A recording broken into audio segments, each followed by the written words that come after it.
Welcome to the Predictive Playbook. Little introduction there for the holiday ahead on July 4th, Sunday. Everybody getting ready for picnics, travel to the beach, like in our area, and just getting together with family and having a good time. I think is the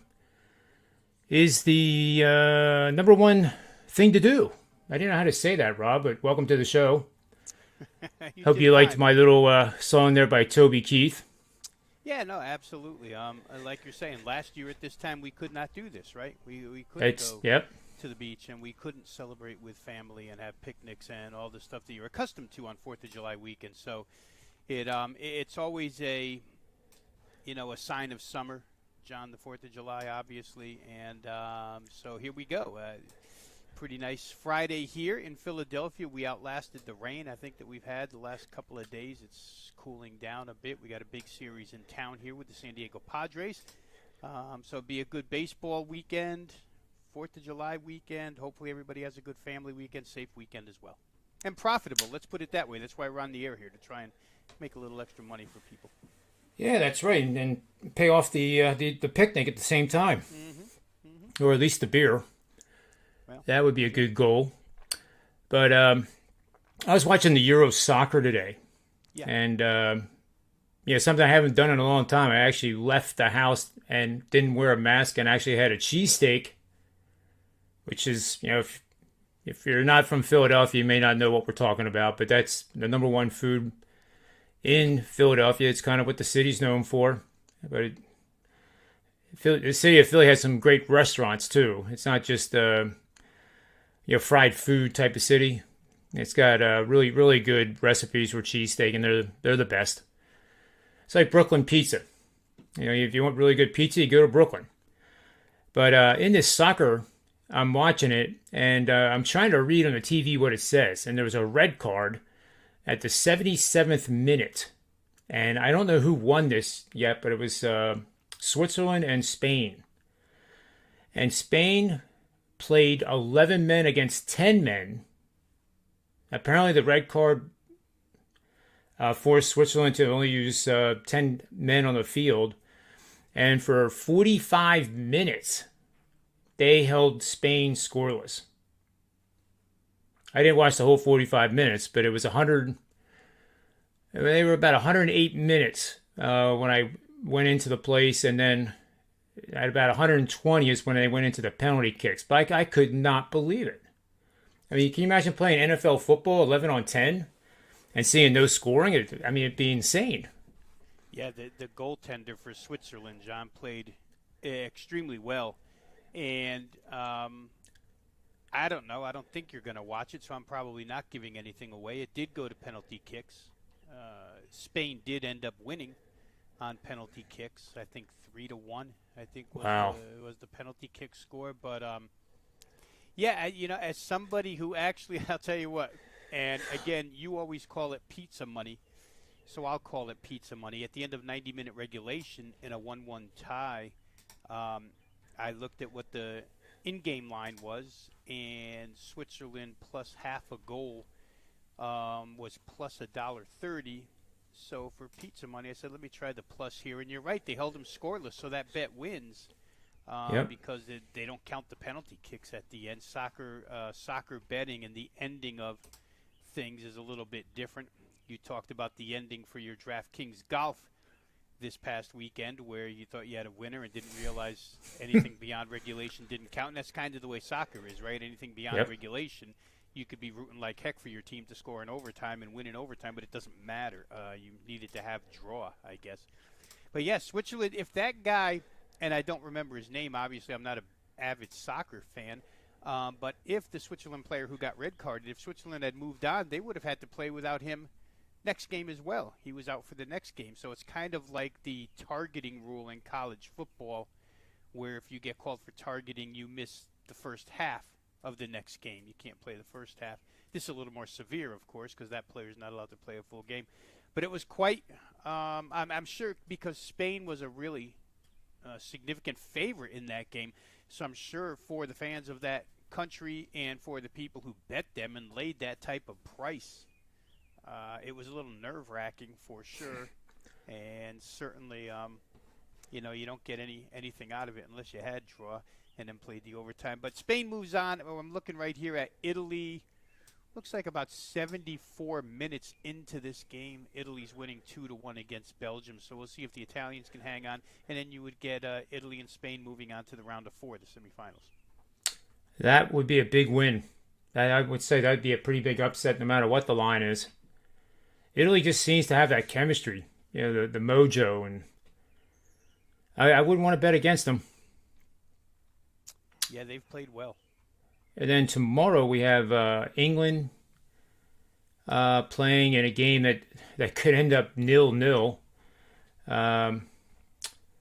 That analysis came from, I guess Nick Borman started it the one day on Tuesday, and then Carmine Bianco of WagerTalk, who's just an absolute wealth of knowledge with the soccer and the hockey, and I believe it was those two that were talking about that possibility. But nevertheless, you can look at the market for that game, and you can see that betting over 1.5 goals for England, you're getting plus money, which implies that they're only going to score one, and they haven't given up a goal this entire tournament. So 0-0 going into extra time, and 1-0 England is probably the two most likely scenarios. So with that said, Rob, it'll probably be 4-3 England. It's just nature of the beast.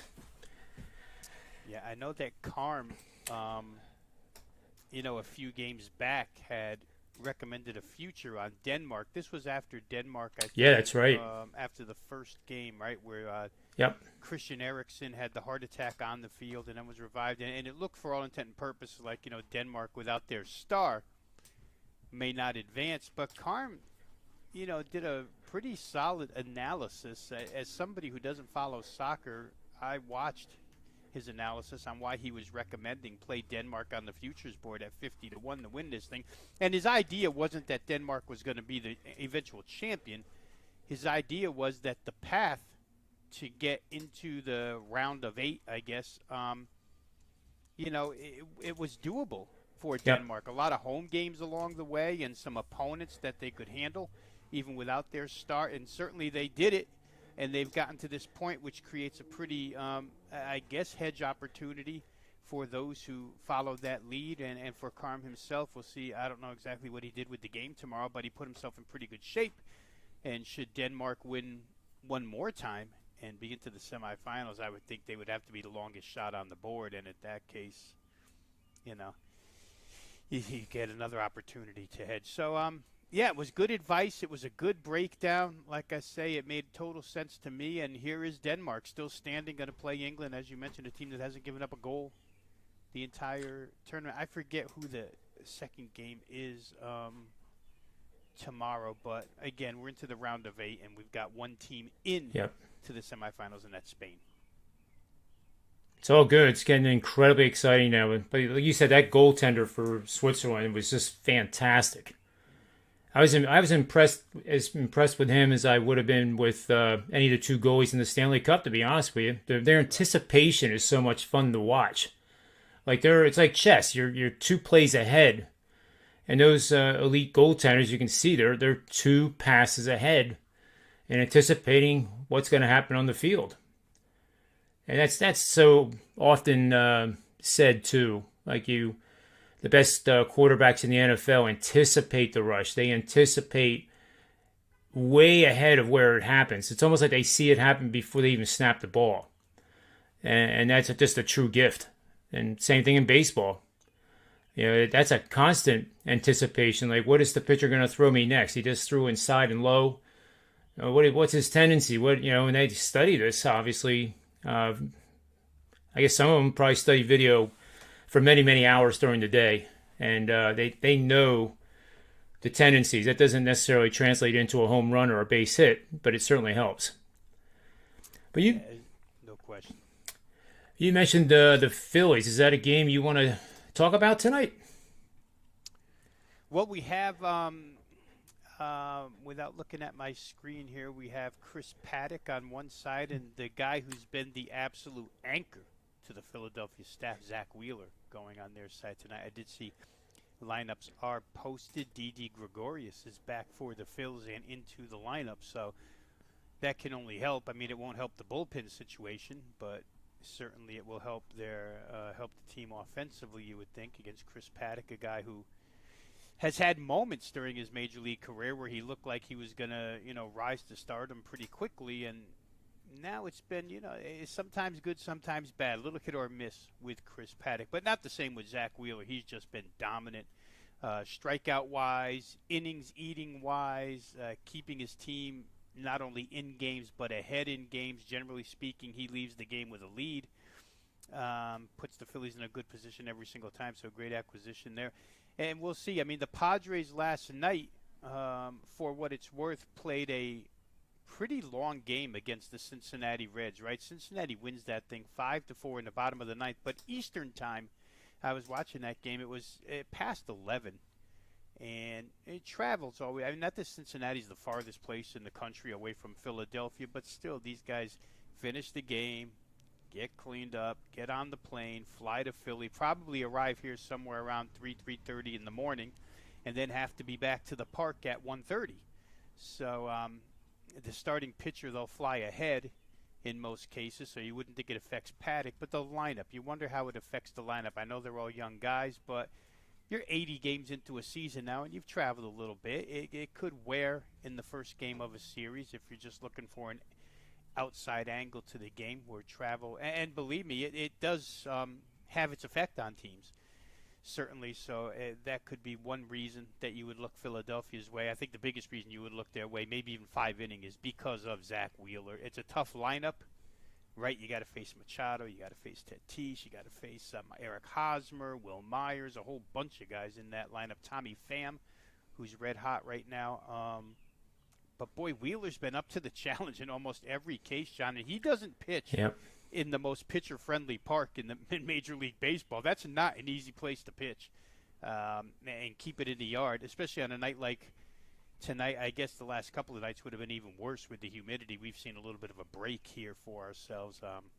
But, yeah, it should be a real interesting game, and you would think that with Wheeler on the mound, for those trying to find an approach to this game, that maybe 5-inning line with Wheeler, whether money line or run line, might be a viable option here in this game. I didn't play it, but we're just talking and thinking out loud, stuff that we like to do on the air here. Yeah, for sure. Looking at some of his charts, like any other pitcher, when Wheeler throws it down the middle of the plate, batters are hitting 341. When he throws it up and away to right-handed batters, up and in to left-handed batters, 071. Low and in to a right-hander, low and away to a left-hander, 184. Just outside the zone, low and away to a left-hander, in low and inside to a righty, 154. Reversing that to inside on and low on a lefty, 033. I mean, yeah, you just can't make these things up. Yeah. But he has been really, really dominating. Exit velocity, the same thing in those areas. We'll use a right-handed batter only and just assume that I'm saying the left-handed is included. So pitches that have been thrown just inside, in other words, just outside of the strike zone, but inside to a right-handed pitcher, and just below the strike zone, just below the knees.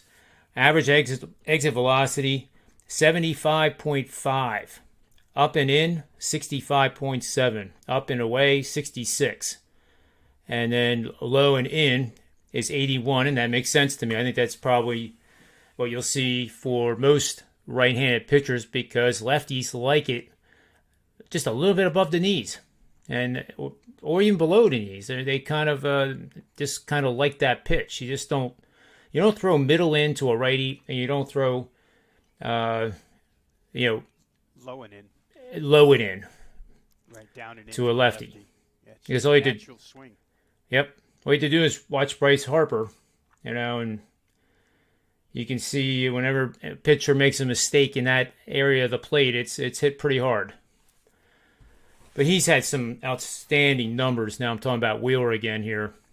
Just looking at steady improvement month by month by month. And we thought Aaron Nola was really coming on there too, but then he got shelled this last game. But Zach Wheeler is definitely the ace of this staff. He may not be in the rotation that way, but he's definitely the ace.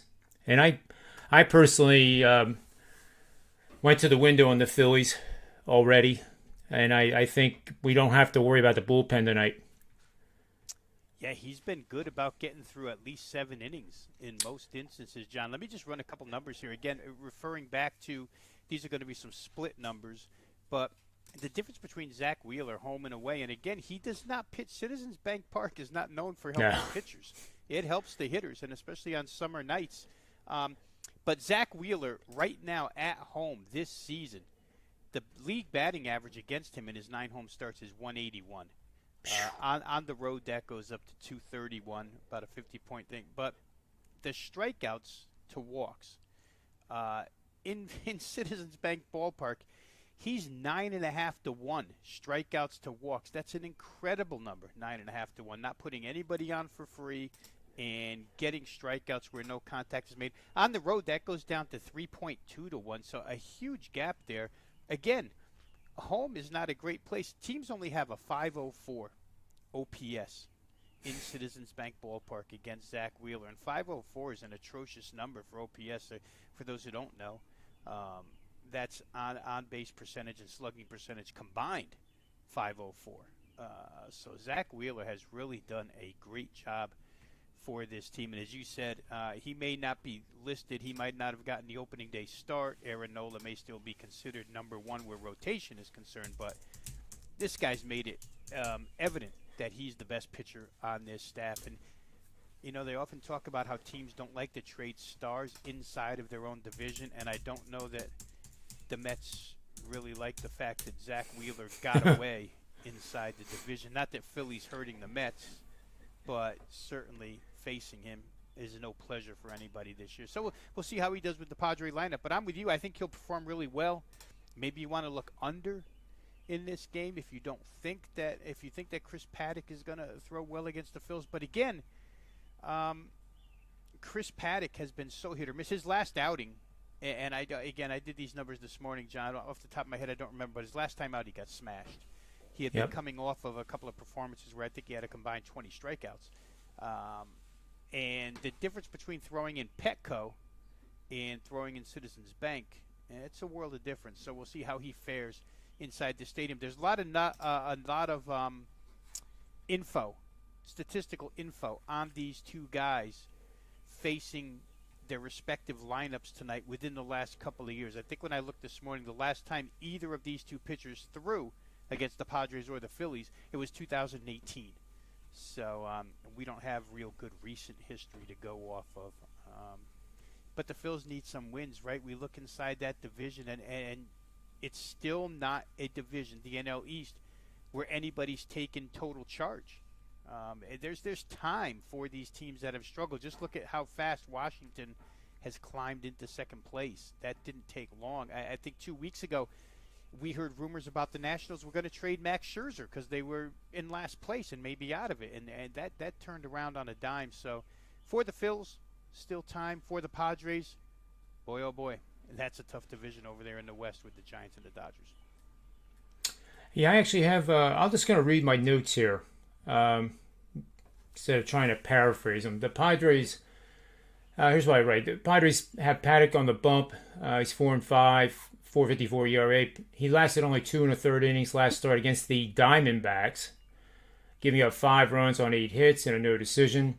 And, I take that back. I was emphasizing Diamondbacks, but they're not a bad offensive team. It's the pitching that is just atrocious, and they're never in a game. They're always coming from behind, speaking of the Diamondbacks. But he's averaging less than 5 innings per start. And as you said, Citizens Bank Park is not a pitcher-friendly environment, and more on that in a second. But and he has completed 6 or more innings in just 4 of his 14 starts this year. That's pathetic. And more alarming, stranding runners on base at a terrible 63.5% rate this season. That lead pitchers are much better than that. They don't allow. They strand a ton of runners on base, right, as opposed to just a couple. And what else did I have here? He's made 2 career appearances against the Phillies, 0-2, and a 9 ERA, 2-point WHIP.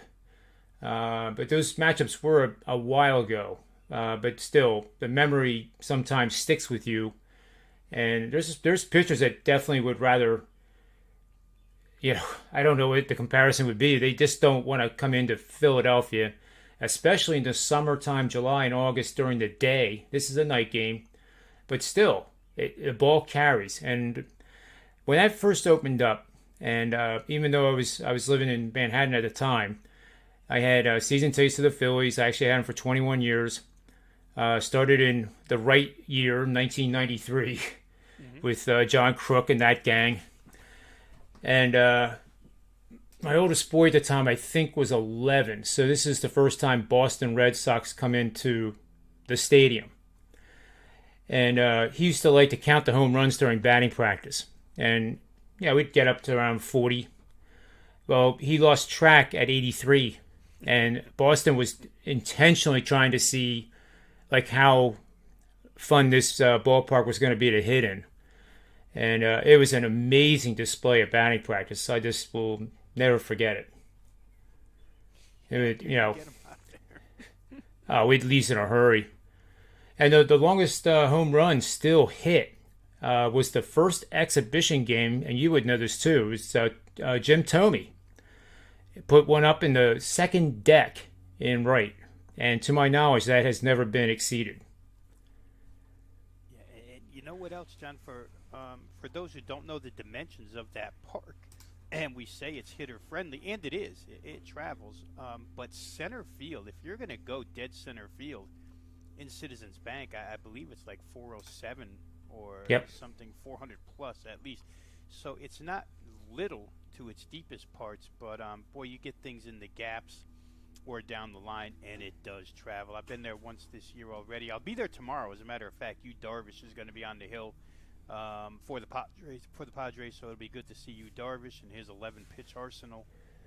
For the Phils, I think it's Zach Eflin, a 405 start. So, again, Darvish in a 405 start where the shadows come in, it could be a little difficult to pick up for the Phillies tomorrow. But, the dimensions of that park, the dead center, it's a big place. But you hit it to the other spots in the park. And I saw Lorenzo Cain absolutely crush one a few weeks back here over that double-decker bullpen that they have out there, the Phillies do. But it's a nice place for anybody visiting Philadelphia. It's a really good place to see a game. How about these new starts? It's taken me a while to get used to the Phils night games not being played at 7:05 anymore, but 6:05. They've moved their games up to. It's a little different, a little nicer, I think, to get these 6:05 twilight. They used to call those 5:05, 6:05 twilight starts.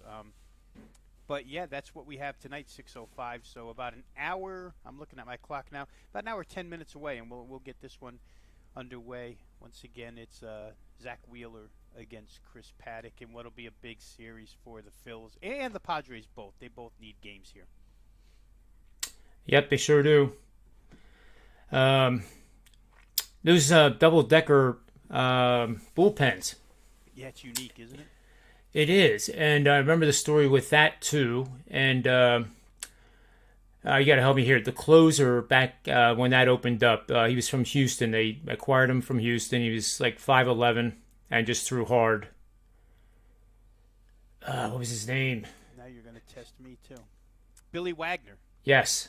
Billy Wagner. So originally the plan was that the Phillies had the upper one, and the visitor had the lower one.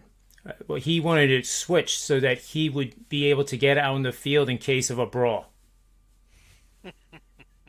I remember, yep, and I remember they mentioned that quite a few times back in 2004 when it opened up. Yeah, pretty good stuff. Boy, he threw hard, and he's somebody who's on the Hall of Fame ballot still. And I would have to say, I mean, obviously, we don't have Hall of Fame ballots. If I did, as somebody who watched Billy Wagner's career, to me, he's a Hall of Fame closer, John. I don't know.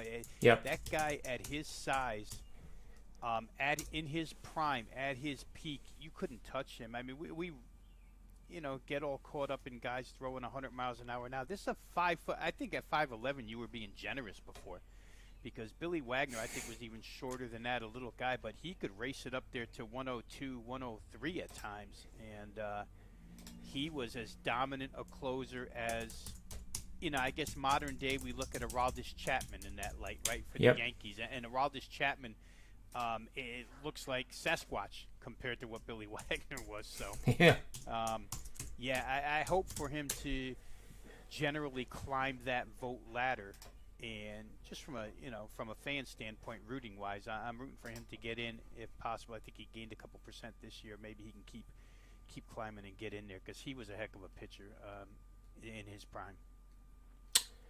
Mr. Finn is in backstage, so in honor of Mr. Finn, I hope he's watching. Tony, can you hear us? This is for you, buddy.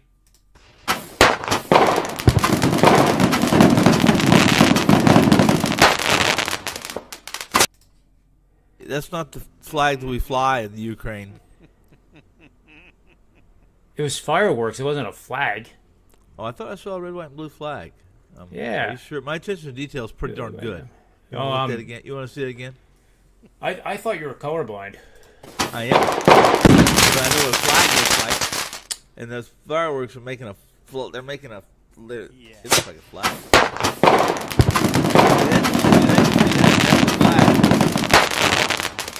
I'm right, aren't I? Yeah. Absolutely right. Yeah. Yeah. Well, that's my training. That's my military training. That's what I did. Was I paid attention to stuff when I was sober. In the chat room, thank you, Amy Agus, for purchasing my 5%er in the NHL. Tonight? You have a 5%er? How many 5%ers do you play a month? Yeah, I know. I sound like Joe D'Amico now, don't I? I didn't say. That never even came out of my mouth. Wasn't even close to coming out of my mouth. And he didn't even show up yesterday to celebrate your birthday. I want to tell you right now. The only reason I'm here right now is to kind of to grovel to some degree, because if you can see, I'm kind of frazzled. I'm telling you, I have a fan. I have my daughters. So the audience knows I yes, I do have a wife, and I have children, and I am heterosexual, even though I am a card-carrying lesbian, full-fledged. I'm a card-carrying, full-fledged lesbian. I like girls. I have my daughters coming. I got my sister-in-law. One of the sister-in-laws coming after that, and another sister-in-law and a brother-in-law coming after that. And you guys are both married? I don't have to tell you. Yeah. People in the audience, they're probably married. I've been married 27 years. If I've learned one thing, if I've learned anything in 27 years, it's that I'm a lesbian, a card-carrying lesbian. I like girls. I like my wife. No, I need to do. There's some things I have a tendency to be obsessive, compulsive on whatever is in front of me, and so. Like I get on the show, And even after you guys sign off, I keep talking to myself. I heard yesterday somebody saying, I think it was Rob, saying, he's still talking. He's still talking. Well, I know somebody that wants to talk, and it's Steve Merrill. So, do we give him the fireworks salute and introduce him? Backfield? Is he in the backfield? He's in the backfield. Well, he bring him on because, like I said, I have not even gotten my plays up today. Yeah, that's where I'm at. You see, that's where I'm at, and so if I feel guilty, I would rather sacrifice my job and sales to be in the same room with Steve Merrill. Look at that. See. You know what? He's like a conductor for a John Philip Sousa song. You see, I don't think Tony even saw it because Tony's staring into the black inner space of the dark web, but I'll do it one more time for him. Ooh. I knew I had to make a visit to the black web and see if they got those Quaaludes I ordered. Black web. He almost got it right. Yeah, I was the one signing off yesterday when Rob said he's still talking. I literally laughed for the next 10 minutes. It made the rest of my afternoon. You mean I heard you guys? You mean you couldn't hear me? You cut me off? Everybody else's faces were frozen on the screen. You were still. Well, I don't pay attention to that. I don't even look at the camera. They give me crap. I don't even look at the camera. You know why? I'm a little shy. You know who paid attention to you yesterday, Tone? Your pal Bogdan Bogdanovich. Because up and over he did. Total. Yeah. Well, Young not playing definitely helped his cause. So we'll see what happens in Game 6. What helped his cause? Trae Young not playing. Oh yeah, well, listen. I told you guys yesterday. You weren't on the show. Was on this show. I talked to a friend of mine in Chicago that covers. Atlanta's inside his bubble, believe it or Milwaukee is inside his bubble, obviously in Chicago. And he asked me. I asked him point blank. You know, I'm not allowed to. There's certain guys that give me certain information that not that it's like I said, like I told Rob and John, it's not concrete, it's not chisel and stone, but he's always pretty reliable. But he has one rule with me, and that is that I'm not to mention. He's seen me on air. He says I don't want to hear that. I won't say his name, but I'll say his initials thing, and then you say his name. Don't do that to me. So I don't do that to him. That's all you have to do is request it with me, and I won't do it. I would never, say. I'm not going to say his initials or his name, but his initials are Steve Merrill. I wouldn't do that to Steve Merrill because... But that's not initials, though. That's a full name. John, I have a question for you. I have a statement for you, really. I just want to make you aware. Did you know that gullible wasn't a word? It's not really a word. It comes from the Latin word naive. Oh, my God. Listen, will you guys have a talk with John? Have a talk with Johnny. Tell him to get off the sauce. So, John, here's the deal. I got to do an NBA preview video in 10 minutes for Game 6. So I want to get all of your expert advice because I need some information to put in that. We didn't do the NBA show today, so I told him I'd knock out a little preview video for the weekend. And obviously what I'm seeing now, Rob, is that Trae Young, game-time decision, the Greek, questionable, but I'm assuming he won't play, I would think. I'm not sure he could play, first of all. Why would you risk it with a one-game lead? That won't help. Tony, do you have any inside information that's NBA related? I can call my buddy. Is the game tonight? No. No, it's tomorrow. No, it's tomorrow. Yeah, I won't have information until tomorrow for you, Steve. I'm sorry. I had to put a quarter in. Every time I call him, too, I have to put a quarter in the payphone here. He lives by the payphone. I got to crank that. And it's that's the guy calls you collect from the federal facility? No, I'm calling him collect. This is all illusion. I'm in the federal facility. This is an illusion. Goodness gracious. Can't tell my orange shirt. Tomorrow, Steve, help me out here real quick since I have you on there. Is Joe not doing that? Yeah, Sports Grid is on hiatus all weekend. They're actually they're not doing anything on the network, from what Joe told me. So there'll be no props and parlays this Saturday, July 3rd. Sports Grid is. Oh, really? They're not dark all weekend, but they're replaying content. They're not doing any fresh content apparently because you can't. I was actually working tomorrow too, Rob. I said you and I could have run the show, man. I was offering, but apparently Sports Grid themselves are just kind of taking the weekend off. So. Yeah, Sirius XM channel 204, normally Saturdays 12 to 2 Eastern, but not this Saturday. Are we on with Gabe? Is Gabe on tonight, or is he off too? I just it's funny, Tony, I forgot you do that with me on Friday nights. I literally just typed, as we were doing this live, I just typed him a direct message because I just saw a tweet from him Gabe Morency, this is, saying that he told his old scalper buddies, I'm reading it right now, I just need a ticket bad. Just went in the building. They tell me, you're Gabe Morency, here are front row seats. We're buying you drinks all night. So I just messaged him and go, are you going to the game tonight? Because I would assume that means we're not doing a show. Yeah. And I don't want to hang around at midnight Eastern if I'm not. I'd like to maybe wind down a little bit before. Well, I have lots of work to do. I have the whole minimum security section of the prison making a visit this weekend, so I need to. Is that where your in-laws stay, in the minimum security part? They're nonviolent. That's what they tell me. So, Rob, before I jump, what's your insight on this? Do you think, what do you make Young? 50-50, 60-40, the Greek 10-90? What do you think as far as playing tomorrow? I feel like the Greek is probably, that's the way I feel. I feel like that's about 10-90. I just don't think he's coming back. Young, I give, better than 50-50 chance to coming back. So, you know what, guys? I already played the game. It's already posted.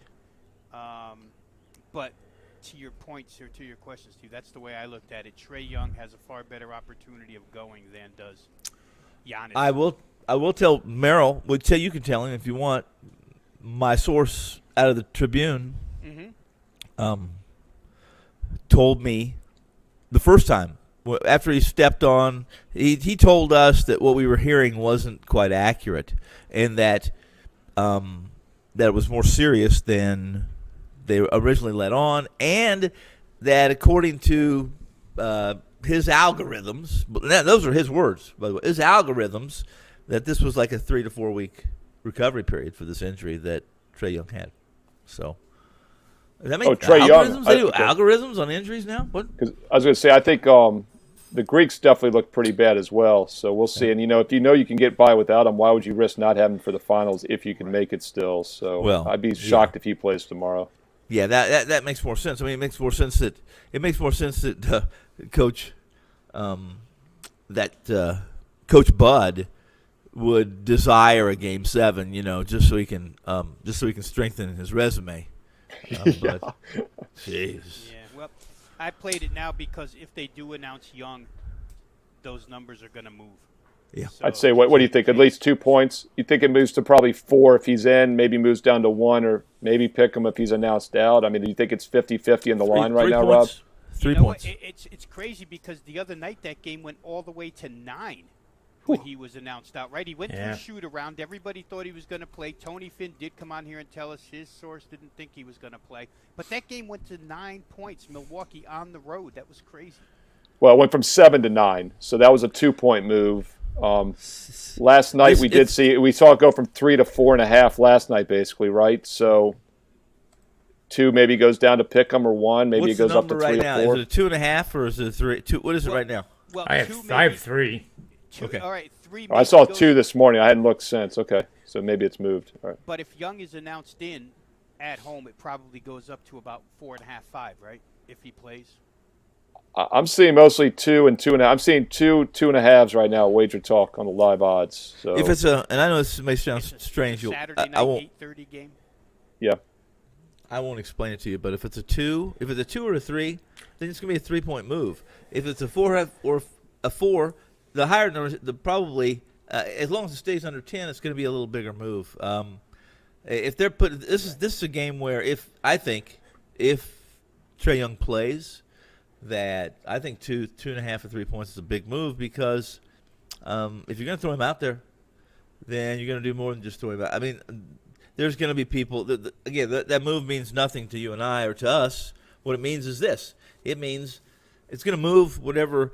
If it's an adjustment, which it would be, right? We're going to guess if they announce that Young's playing, it's going to initially be an adjustment, not a move.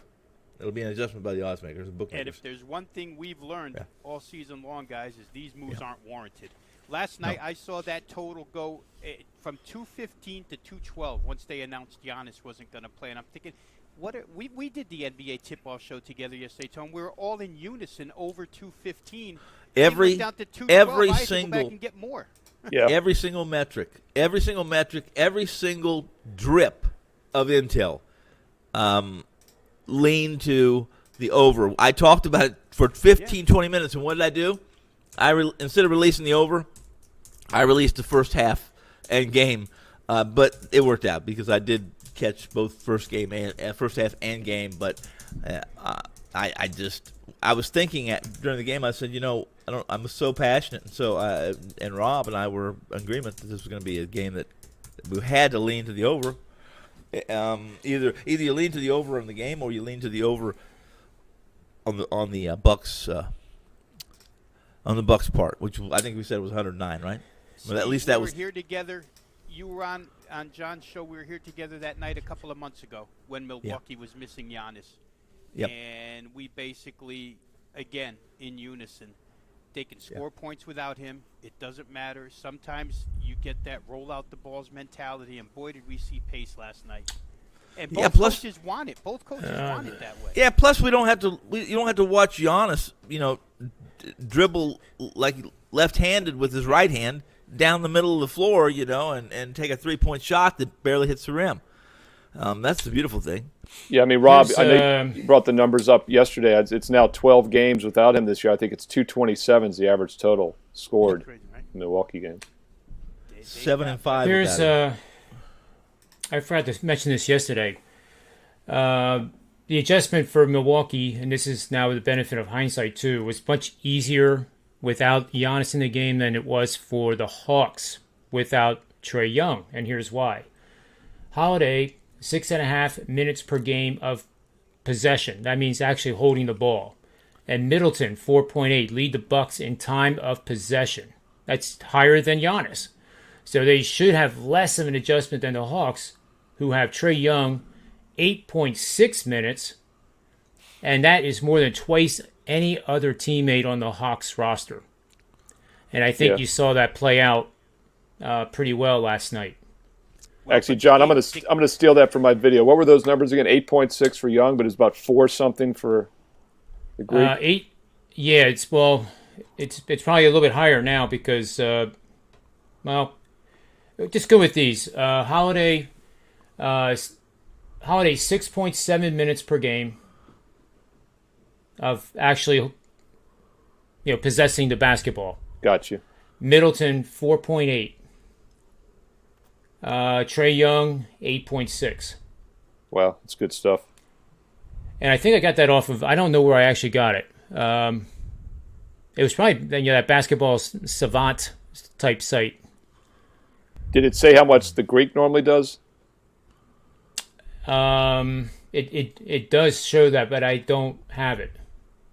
Because he obviously is a big player, but he doesn't dribble it up and dribble around with it. Probably about 52 minutes. I think he was fourth actually, Steve, but I can't promise you that's right. But the point is that their star player is not the one holding the ball the most. Right, it's their quarterback. I mean, it's like losing your quarterback when Trae Young's out. I mean, that's how you have to look at it. But if you count the number of seconds he has it at the free throw line, it's got to be like 52 minutes. Clock's not running. All right. Clock's not running. It's just a joke. What's crazy about those numbers is that the game before Atlanta didn't have Trae Young, and they did just fine. They blew that team out. But we talked about that, Rob, and you agreed yesterday that was just pure complacency by the Bucks because they were down by double digits before the Greek even got hurt, and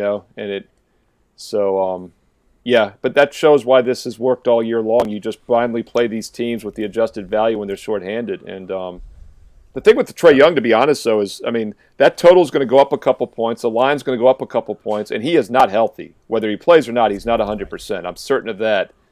You could make an argument it could do more damage to the over. It could do more damage to the Hawks if he plays. So that's the quandary I find myself in, whether he plays or not. I definitely agree. Well, there are players that are liability. I've always said, I want him to play because he's a minus on the plus minus if he's playing hurt, and that's the history. And with Young, we don't have a lot of data on that, so. I'd like to know though. I should probably make a call or at least try to find out if Young plays hurt. What kind of history does he have when he's playing to some degree? Let's call it crippled in this situation. I don't know. Well, I think Steve, the last 2 games he's pretty much shown us that if he can't go, he ain't gonna. Even in a playoff game, he's not going. Yeah. What's that say? Well, that tells me whether he plays or not, he's not 100%, though, is what I think. I want to know. I want to know. There's no way. I want to know if he's tough, though. That's what we really want to know. Steve, you can put this in your video too. It's an option. I'm not demanding that you do it, of course. No, I need some content. That's why I wanted to jump on. I was supposed to do the video before, and I was like, you know what? I knew your show was winding down. I wanted to see you guys. I was like, you know what? I might actually get some good content from these guys as well. So, yeah, throw it out. My God. You know what? Right, so, we're so privileged to have you here, Steve. Line and total imply a 109, 107 Hawks win, okay? While we were talking, I just ran the one model, and it says that both teams will score at least 111 points.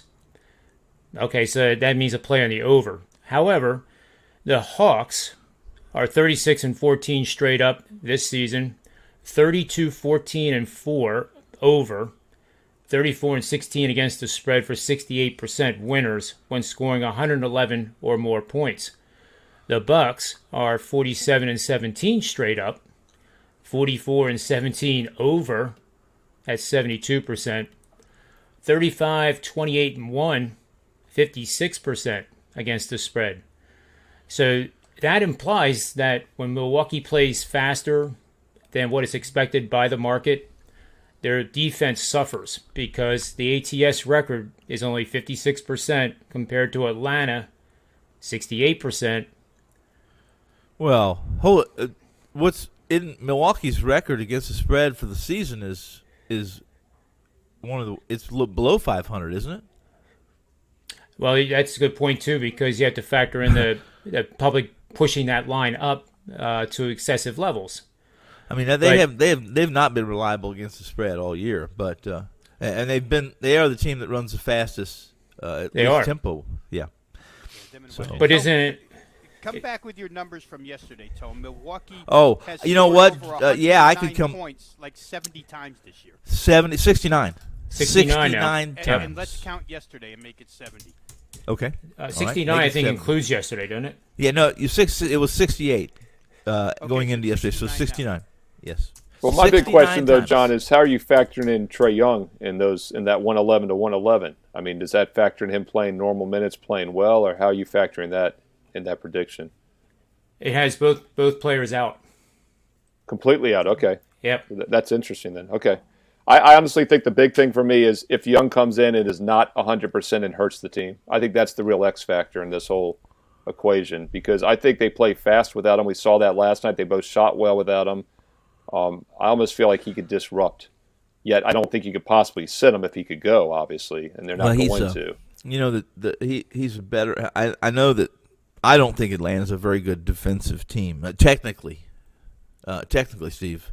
However, they were in the top half of points per game allowed. So to some degree, what Young does, much like good offensive players, they make their good offensive teams have better defenses because of what they do offensively, and I think that's the same applies to what Young does with the ball. He's not a guy that wants to play really quick or get in transition. When he has the ball, it's almost like he likes to. I don't know how to explain it, Steve, but you guys know he wants to find this little crease. He dribble around. He'll go around his screen. He'll see if they switch. If they don't switch, he backs up, moves over, and by that time there's only about 2 seconds left in the shot clock. He has a funny, a different, should I say, acrobatic style to his. And he's the king. As far as I'm concerned, he likes that 2 second, push shot. From about 10 feet, 7 to 10 feet out. I wish I had a better word for it, but they're a very difficult team for me to gauge and total wise because it's for all season long. They surprised me, guys. They surprised me as far as being. I think they ranked 10th in points allowed throughout the season. They weren't very efficient, but they did. It's pretty interesting with that 69 game thing. Yeah. Of scoring 109 points. I broke it out home and away. Uh-huh. Away, they're 23-12 straight up, 20-14-1 over. That's 59%. And an even 17-17-1, 50%. Against the spread? Yeah. That's on the road. And then at home, it's way different. 27-7 straight up, 79%. 25-7 over, 78%. But again, the spread 18 and 16, 53%. They just didn't. They don't cover that. And you know what? The one thing we don't. This is the one thing that is very deceiving, and you guys will all know this. A lot of times in basketball, spread numbers or records are a bit deceiving because of a team during a season may only have, like you just described, an 18 and 17 or maybe a 1961, where 4 or 5 of those games that they lost were by the spread were by half a point or 1 point, so that next season maybe the shoe's on the other foot, and then there all of a sudden somebody says, "Wow, look how much they've improved against the spread this year." When in truth, there's that horseshoe factor a little bit in that situation. And Steve, one last thing that I demand you put in your report. Bucks scoring 109. Yeah, and mention our names. Oh, I definitely will. I'm not taking credit for this my stuff. Initials. I'm not taking credit for any of this in case it's wrong. Technically, this is all your names. This is all in the public domain, so I'm mentioning it's names. easily readable. But anyway, I'm putting footnotes and everything, man. Ever since 3rd grade, I've learned how to credit it. What was it? What's a bibliography? What do you call it at the end of the papers? Nobody has to do that nowadays, probably. It's a bibliography. Bibliography, right? God, I haven't used that word. Notes. I haven't used that word in 30 years. Steve notes. Cliff notes. Clip notes. All right, okay, John, give it to me. Let me have it. I'm writing it down right here. Bucks 109 or more points. 2020 season. Sight away. The game is lined within 3.5 points on either side of pick.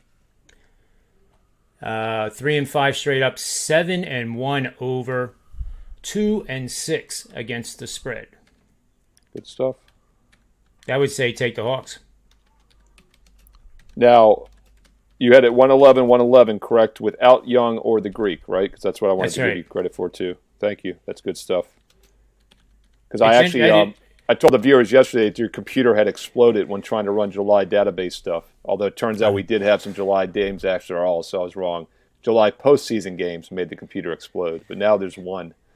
So, by the way, home teams have never lost a July playoff game ever in the history of the NBA. So, we never had one. We had one last night. It's 100%, Tony. Yeah, okay. All right. Okay, smart guy. I got to go. And on that note, I'm out of here. All right, guys, I'm going to go record this video. I've got enough stuff.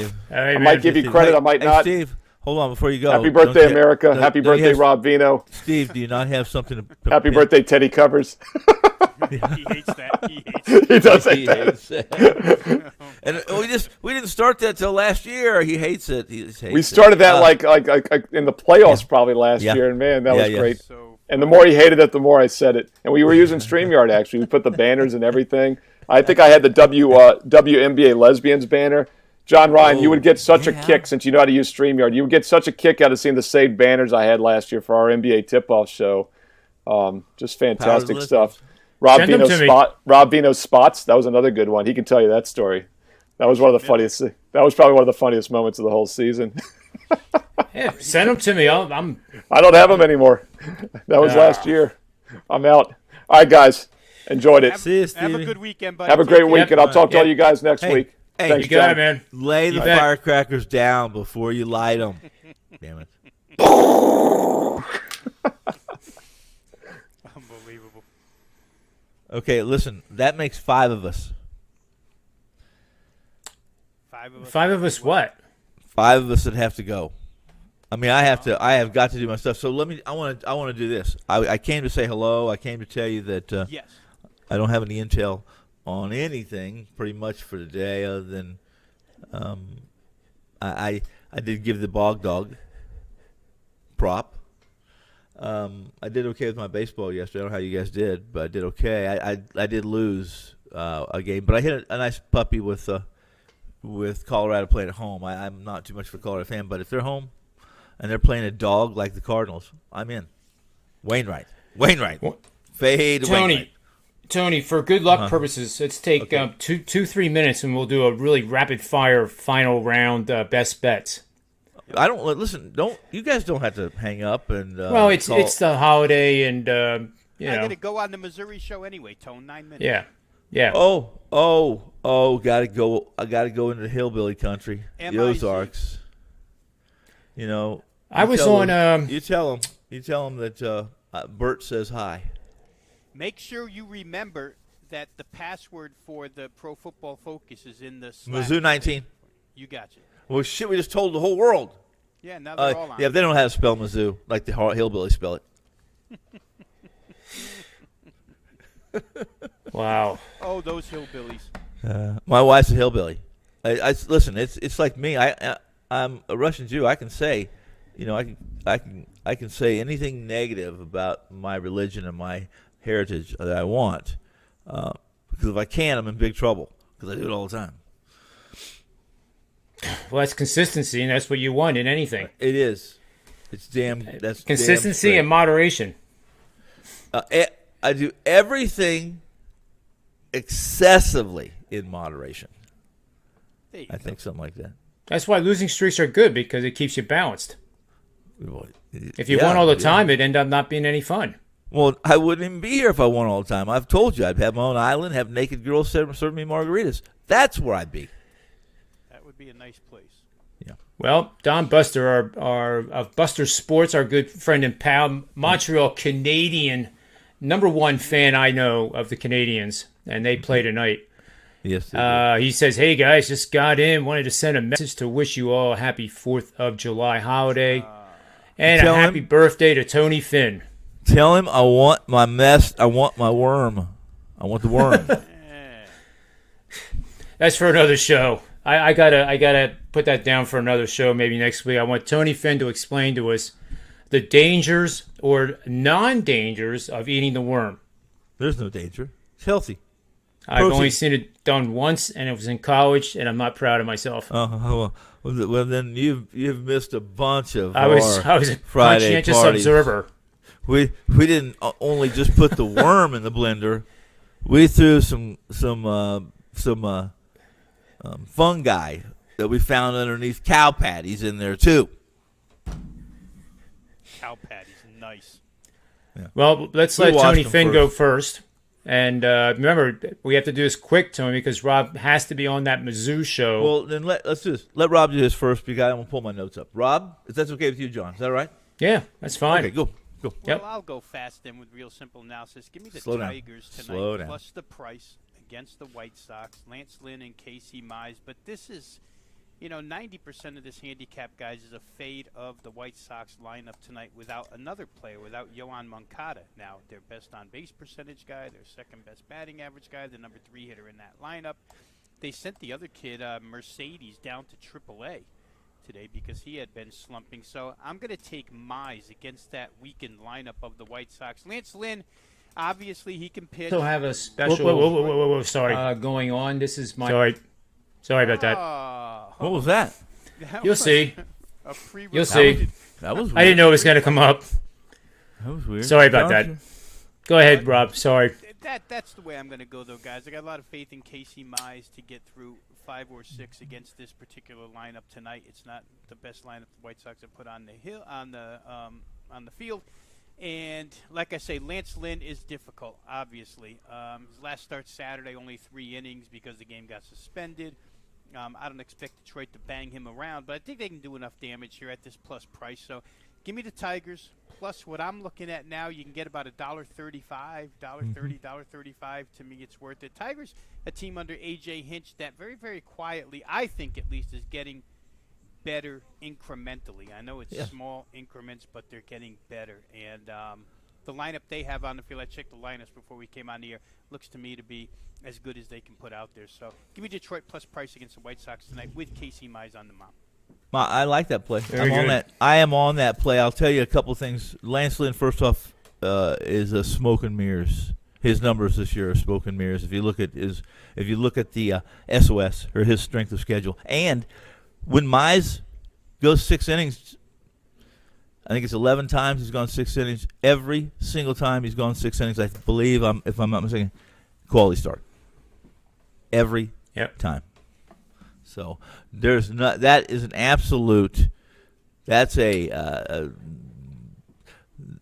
an inflated number right now with Lynn and Mize, and there's reasons for it. Mize is Mize, and Detroit supposedly offensively, efficiency-wise, is one of the worst. It's inflated. I like to play. Good work. Good work. I'll get mine very quickly too.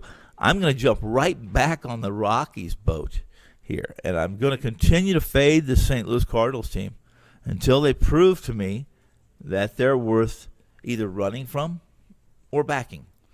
And while Chichi is probably, from what I understand, a better golfer than he is a pitcher, this is as long as and the St. Louis offense. I keep reading how these consultants, let's call them consultants, say that they can hit left-handers. This team can't hit. St. Louis can't hit. They can't pitch. And I'm not dogging on St. Louis because they're from Missouri. I am telling you that I'm just speaking the truth. They just can't pitch. They can't hit. And you've seen this number. You've seen what you didn't see yesterday. You actually saw. I actually improved. I think I released it about 115, 117, plus 117, and I think it closed at plus 130 on the Rocks. Tonight, it opens essentially at a pick 'em 115, minus 105, and now it's pretty even depending on where your shop is, whether it be Vegas here or offshore, and whether you're playing a 10 or 20 cent line. You're probably going to get a minus 110, minus 105 if you're lucky. So I like the Rockies at Coors against with Chichi against Oviedo. Is that how you is that Yes. the connect?